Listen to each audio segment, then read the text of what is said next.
샬롬 여러분 반갑습니다. 오늘도 예배 자리에 나오신 여러분 진심으로 환영하고 축복합니다. 아멘.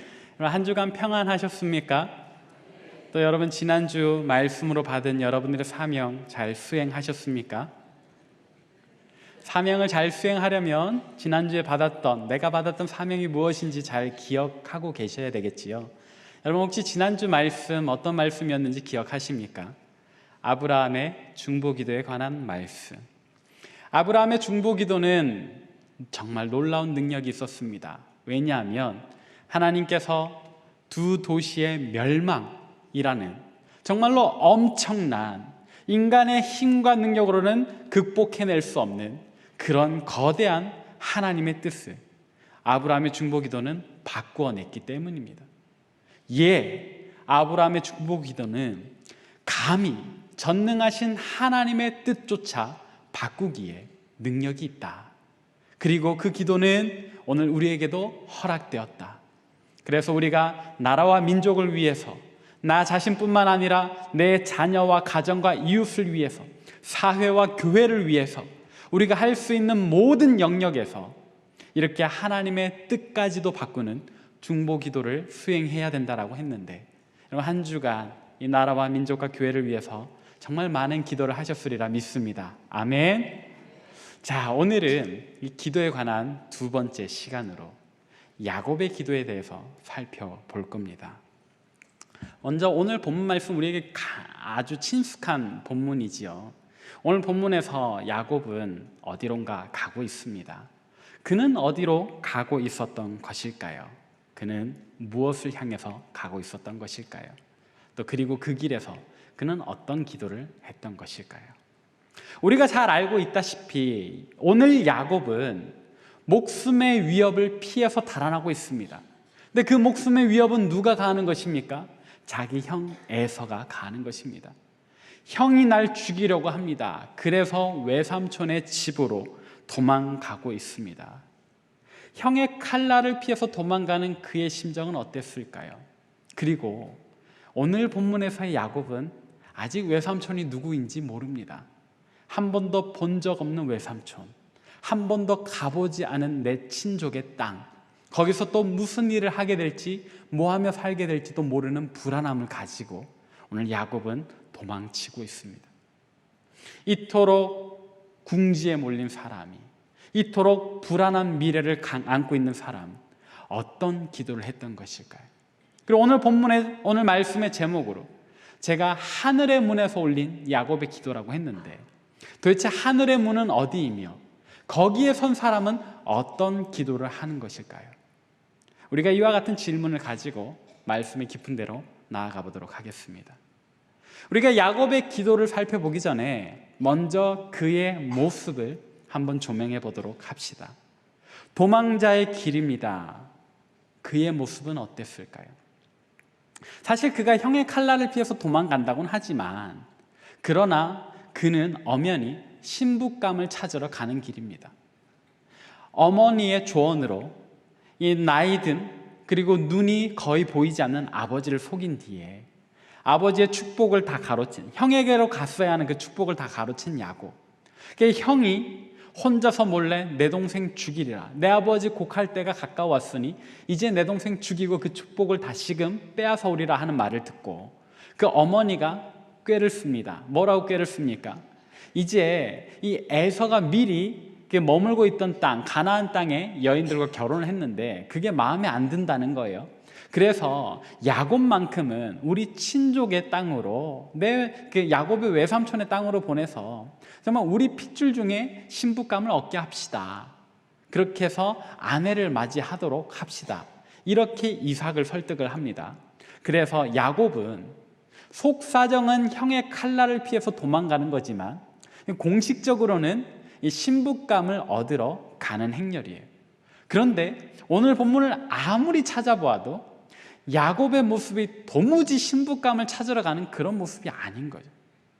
여러분 혹시 기억하십니까? 아브라함이 자기 아들 이삭, 오늘 본문의 야곱의 아버지의 이 이삭의 이 아내감을 찾으러 자기 종 엘리에셀을 보냅니다. 그때 엘리에셀의 행렬은 어땠는가? 혼자 가지 않았어요. 함께한 동료들이 있습니다. 왜냐하면 신부감을 데려와야 하기 때문에 지참금을 미리 주어야 했기 때문이죠.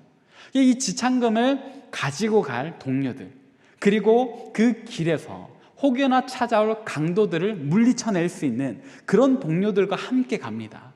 그리고 처음 우물가에서 리브가를 만났을 때 곧바로 이 엘리에셀은 그 자리에서 이 금 코걸이를 주고 또 양 손목에 낼 금 팔찌를 한 쌍이나 주고, 그리고 그의 집에 갔더니 이 아브라함의 친족이 맞아요. 리브가를 데리고 갔으면 좋겠어요. 이삭의 아내로 맞이했으면 좋겠어요. 그래서 많은 은과 금을 그 집안 식구들에게 선물로 줍니다. 그러니까 아브라함의 종 엘리에셀이 이 어린 주인의 아내를 맞이하러 가는 행렬은 대단한 행렬이었죠. 똑같은 목적을 가지고 가는 야곱인데 그는 혼자 가고 있고 제대로 뵐 것이 없어서 돌베개를 베고자 하는 그런 초라한 모습으로 가고 있는 거죠. 우리는 이를 통해서 그 아버지 이삭이 이 자기 아내의 의견을 들어서 야곱을 신부감 맞이하도록 보내기는 한다만 그를 얼마나 속으로 미워하고 있었는지를 엿볼 수 있는 대목이죠.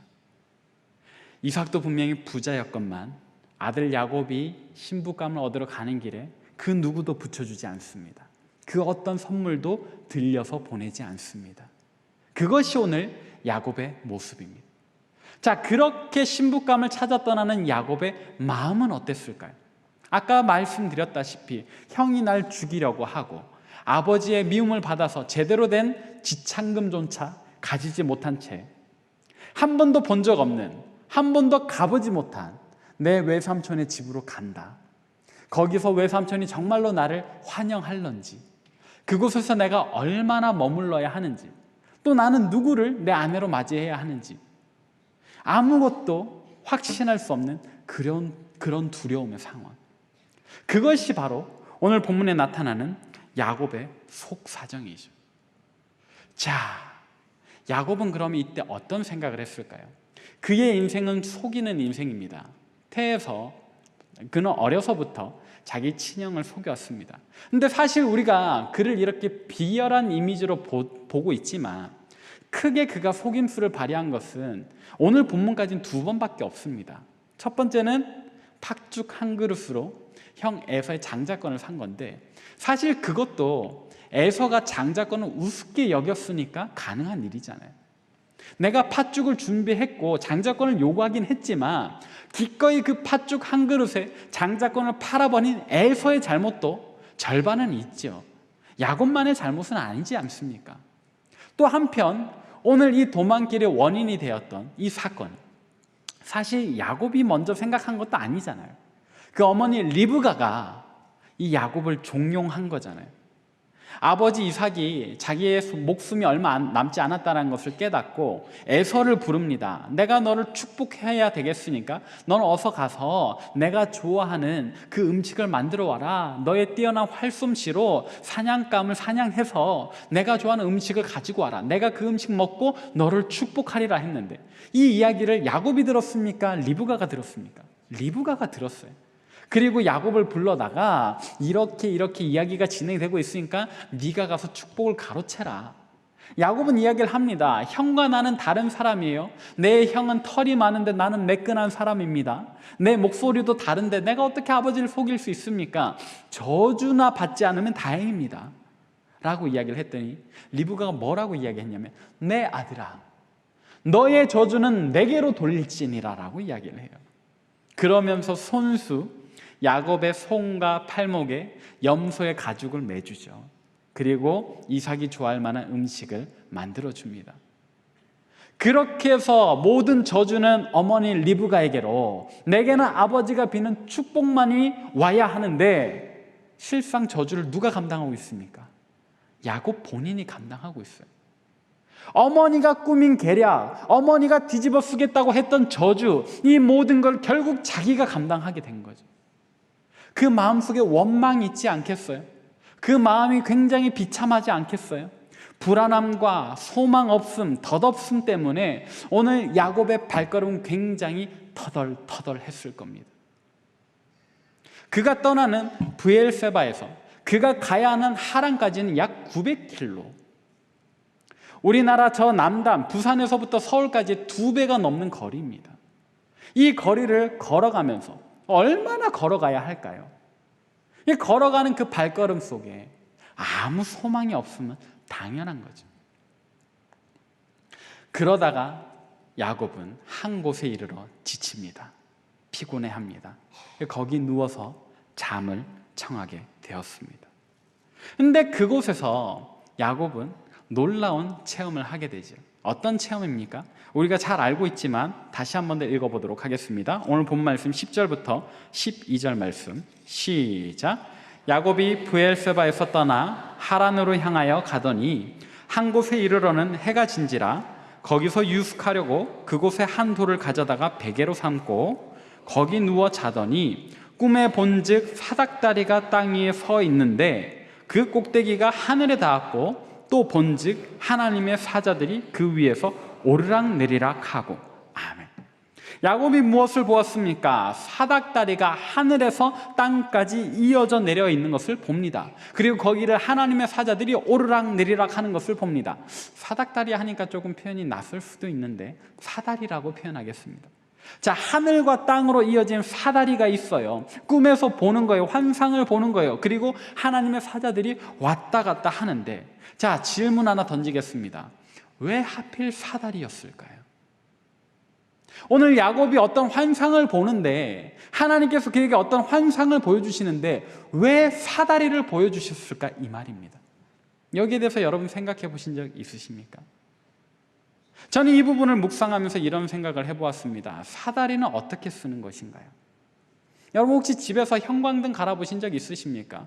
이 맨 다리로 그냥 이렇게 까치발 들어선 닿지 않는 그곳에 있는 형광등 달 때 어떤 의자를 갖다 놓지요. 교회에 이런 천장같이 높은 곳은 길다란 사다리를 놓고 등을 갈아야 할 겁니다. 그때 사다리는 아무 곳에나 놓는 것입니까? 아니면 정확한 위치에 놓아야 하는 것입니까? 정확한 위치에 놓아야 하는 거예요.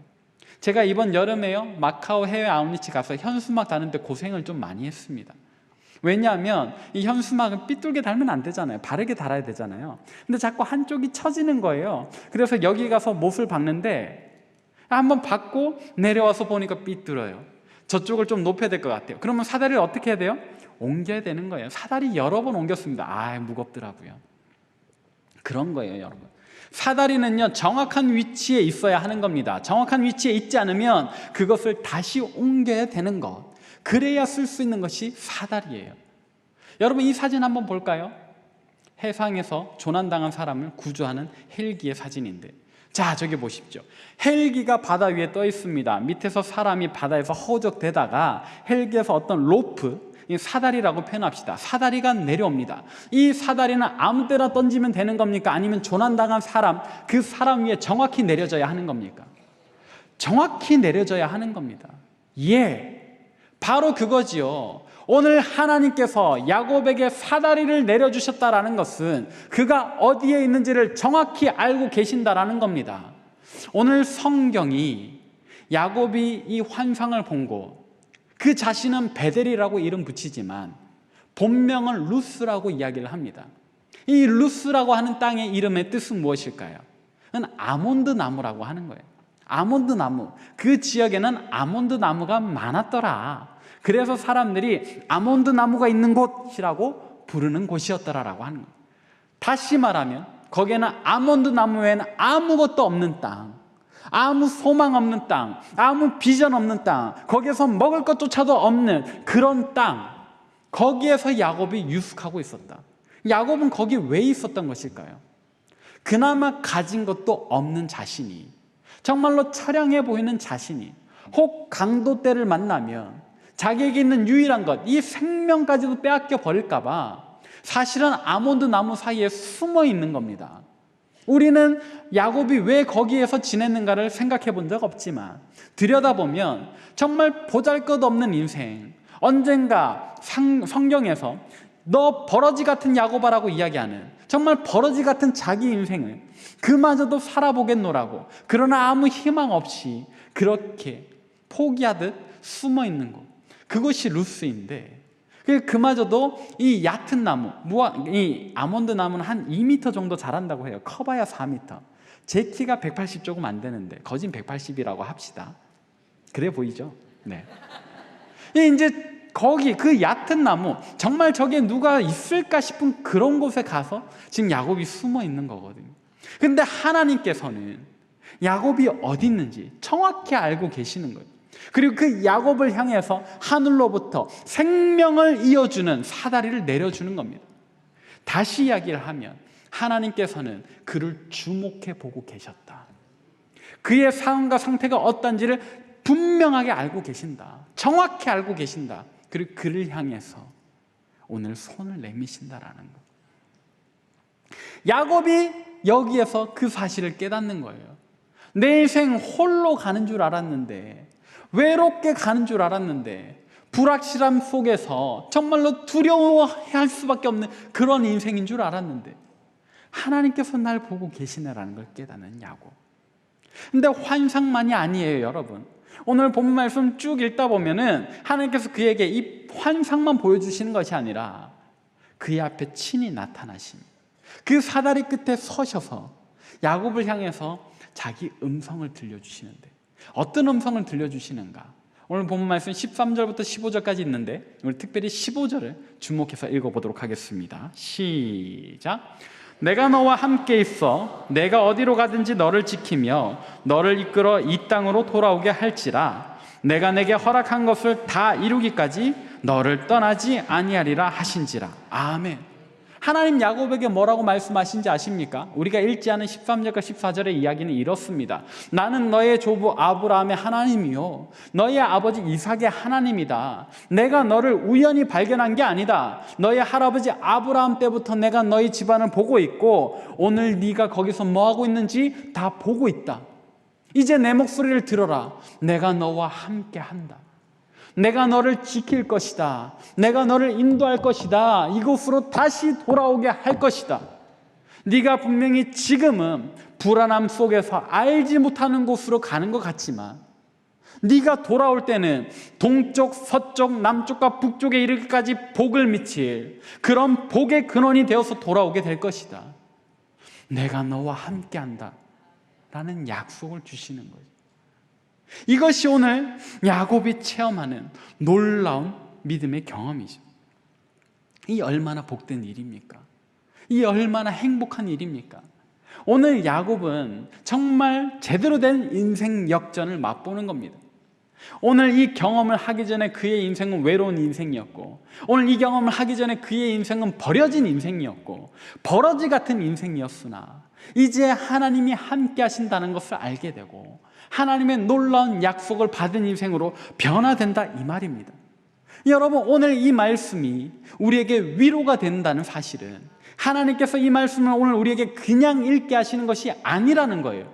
우리에게도 동일한 약속을 주시려고 저를 통해서, 이 기록된 말씀을 통해서 우리에게 자기 음성을 들려주시는 것이죠.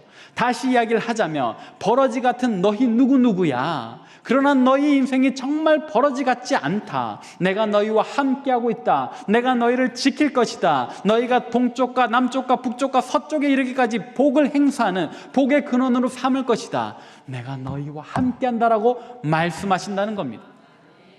이 말씀을 우리가 믿음으로 받아들일 때 진실로 우리에게 주시는 하나님의 음성이 됨을 믿으시길 바랍니다. 믿으시는 분은 다시 한 번 더 크게 아멘 하십시다. 이 약속의 말씀을 받은 우리도 정말 행복한 사람입니다.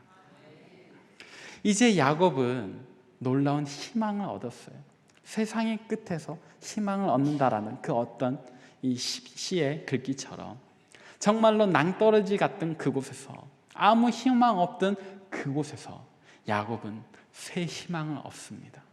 새 생명의 약속을 얻습니다.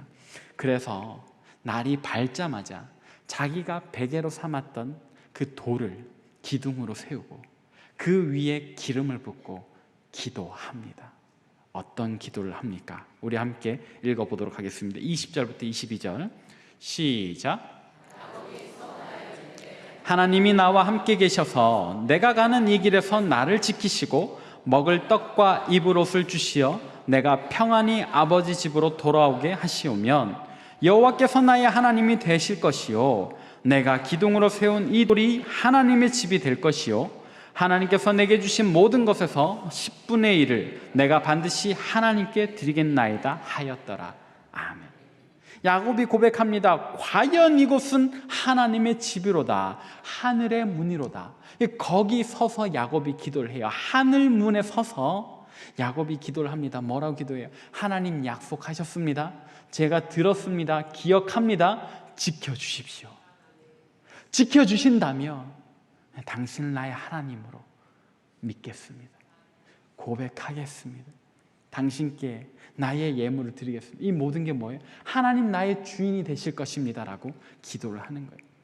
그러니까 정리를 하자면 하늘문에 서서 야곱이 올린 기도란 하나님께서 반드시 그 약속을 지켜주시기를 요청하는 기도이며, 또 한편으로는 하나님 나의 주인이 되신다. 지금까지는 내가 내 멋대로 살아왔던 인생을 살았는데 이제는 하나님 중심으로 살겠습니다. 하나님 살라는 대로 살겠습니다라는 서원의 기도, 다짐과 결단의 기도, 그것이 오늘 야곱이 하늘문에 서서 하나님께 올렸던 기도입니다.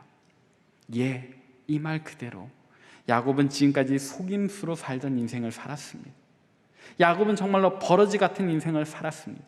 아무 미래도 희망도 소망도 없는 그런 삶, 아몬드 나무밖에 없다던 그 루스, 그 황량한 그 회색과 같은 그 장소가 바로 그의 삶을 대변해 주는 것 같습니다.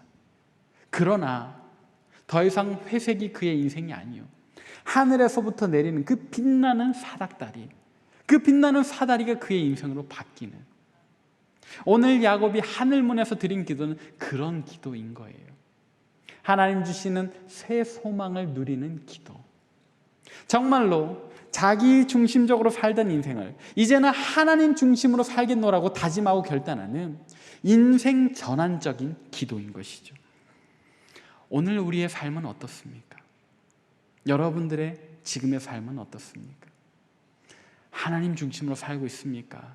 아니면 자기 중심으로 살고 있습니까? 하나님 주시는 소망을 누리며 살고 있습니까? 아니면 남들에게 쉬이 말 못할 힘듦과 괴로움 속에서 주저앉듯이 숨어있는 인생을 살고 계십니까? 하나님께서 우리에게 약속하셨습니다. 내가 너를 보고 있다. 내가 너와 함께하고 있다. 내가 너희를 지킬 것이다. 내가 이 언약을 반드시 이룰 것이다. 정말로 야곱에게 주셨던 그 언약을 나에게 주신 하나님의 음성, 하나님의 약속이라고 받으신다면 여러분 오늘 그와 같은 기도를 하십시다. 하나님, 내가 지금까지 내 중심으로 살아왔지만 이제는 하나님 중심으로 살겠습니다. 하나님, 내가 지금 잠깐의 힘겨움과 어려움 때문에 소망 없이 살아왔지만 이제는 오늘 말씀을 통해서 내게 주시는 이 언약을 붙들고 살아가는 새로운 생명의 삶을 살아가겠습니다라고 말입니다. 여러분, 근데요, 이와 같은 기도, 이와 같은 고백은 오늘 처음 하는 것이 아닐 거예요. 우리가 익숙하게 불렀던 찬양으로 우리가 이미 여러 번 고백하지 않았습니까? 시편 기자의 고백이었습니다. 시편 62편 5절 말씀 우리 같이 볼까요? 시작. 나의 영혼아 잠잠히 하나님만 바라라. 물은 나의 소망이 그로부터 나오는도다. 아멘. 우리가 이 찬양의 가사를 한두 번 부른 게 아니잖아요. 금요 성령 집회 때, 또 전은교인 수련회 때 우리가 얼마나 가슴 벅차하며 불렀습니까? 그러나 여러분, 그때 그 고백이 단지 입술의 고백뿐이었다면 오늘 우리는 이와 같은 찬양의 가사로 함께 기도하시면서 진정 우리의 인생을 주님께 드리는, 정말로 하나님 중심으로 살겠노라는, 그러니까 주님 내게 약속하셨던 그 모든 축복을 이루어 주옵소서, 그렇게 하나님만 간절히 바라는 기도를 주님께 올려드리게 되기를 바랍니다. 이 시간 말씀을 정리하겠습니다. 시편 42편 11절은 더욱더 진솔한 고백을 담고 있는데 제가 읽어드리겠습니다. 내 영혼아 내가 어찌하여 낙심하며 어찌하여 내 속에서 불안해하는가? 너는 하나님께 소망을 두라. 나는 그가 나타나 도우심으로 말미암아 내 하나님을 여전히 찬송하리로다. 아멘. 이 찬양의 가사처럼, 이 시편 기자들의 고백처럼 우리도 온전히 하나님만 바라기를 바랍니다. 하나님의 눈은 야곱에게와 같이 우리를 향해서도 주목하고 계십니다. 그리고 야곱에게 하셨던 그 약속을 오늘 우리에게도 동일하게 주시고 계시죠. 그러므로 오늘 우리도 야곱이 하늘문에서 올려드렸던 그 기도를 하기를 바랍니다. 하나님의 약속을 기대하며 온전히 하나님만 바라며 하나님 중심으로 살겠노라 다짐하고 결단하는, 그렇게 기도하는 우리 모두가 되길 바랍니다. 주님 은혜를 감사합니다. 하나님, 이 시간 야곱이 어떤 상황에서 어떤 놀라운 경험을 하고 그가 그곳에서 어떤 기도했는지를 보았습니다. 하나님, 우리에게 이 말씀 읽게 하시고 보게 하셨사오매 우리에게도 그와 같은 축복하시려 하신 줄을 믿습니다. 하나님, 우리를 주목하여 보옵소서. 그리고 우리가 힘들어할 때, 괴로워할 때, 어려운 상황 속에서 좌절하고 낭망해야 할 때 하나님, 우리에게 구원의 사다리를 내려 주옵소서. 그리함으로써 그 끝에서 우리를 향하여 사랑의 음성과 약속의 말씀을 바라시는 주님 보게 하시고 우리 주님 내미시는 그 약속 든든히 믿고 나아가는 복된 주의 백성들 되게 하여 주옵소서. 하나님, 혹 우리가 입술로는 숱하게 우리 하나님을 믿는다 고백하면서도 사실은 우리 자신을 의지하며 살아왔다면 하나님, 이 시간 회개하옵나니 우리를 온전히 하나님 중심으로 살아가는 복된 인생 살아가게 하여 주옵소서. 야곱이 하늘문에 서서 주님께 올려드렸던 기도, 그와 동일한 기도를 이 시간 주님 앞에 드리오니 주님 들으시고 응답하여 주옵소서. 감사를 드립니다. 사랑 많으신 우리 구주 예수 그리스도의 이름으로 기도합니다. 아멘.